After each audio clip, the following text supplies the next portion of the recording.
one big company suggests it could work for even the biggest businesses. Microsoft introduced a 4-day work week over the summer at its offices in Japan. It gave employees every Friday off during the month of August. The company says the results were promising. While the amount of time spent at work was cut dramatically, productivity measured by sales per employee went up by almost 40% compared to the same period in the previous year. In addition to reducing working hours, managers urged their staff to cut down on the time they spend in meetings and responding to emails. You think? All right. So some interesting news coming out of Japan in Microsoft, as you heard right there. This program is called the Work-Life Choice Challenge, as Microsoft shuts down their offices every Friday in August and gives all employees an extra day off each week. Now, in addition to working hours being cut, managers were also cutting down on time they spent in meetings, responding to emails. The meetings were made to last no longer than 30 minutes. Employees were also encouraged to cut down on meetings altogether by using an online messaging app instead. If you ever worked in a workplace, these are the types of things that you would actually appreciate, because everybody knows that these meetings are almost always inconsequential and a large waste of time. Also, more than 90% of Microsoft's 2,280 employees in Japan later said they were impacted by the new measures, according to the company.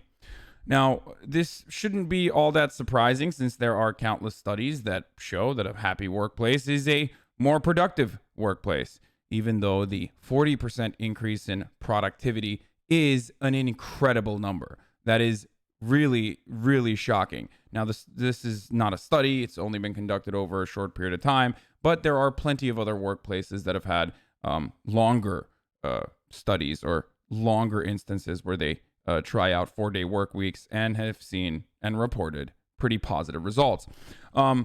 There is also a reason why this initiative is currently happening in Japan, of course, and that's not a very positive one. Japan has had a long and grim history, and in some cases, fatal history with a culture of overwork. The problem is so severe that the country has even termed the coin for it. It's called karoshi, which means death by overwork from stress-induced illnesses or severe depression.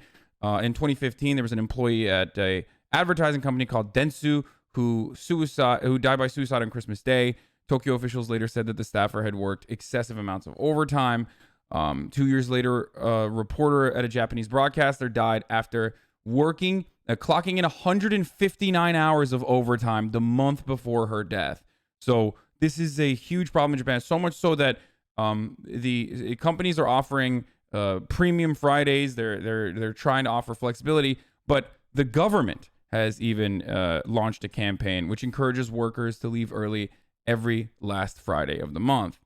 Now, there is another point I want to get to here. What's shocking to me is that we are just now having this conversation, as productivity's increased with technological developments in the past couple of decades all around the world. Meanwhile, our wages have remained stagnant.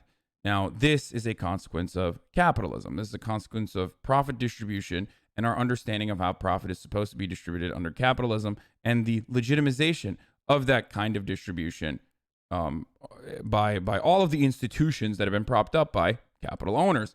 The fact that we still have a 40-hour work week now, to me, in 2019 is incredible when you look at all of the previous theorists who thought that we would be working 3 days a week by the turn of the 19th and 20th century. But it feels like the profit-driven model doesn't really focus on the quality of life of the individual or the workers, and is oftentimes a race to increase shareholder value, which then turns into stagnant living conditions with the same hours but a fixed income while profits soar. I want to hear from you guys, though. Have you ever experienced this? Leave your thoughts in the comments below. I'm Hasan Piker, and this has been The Breakdown.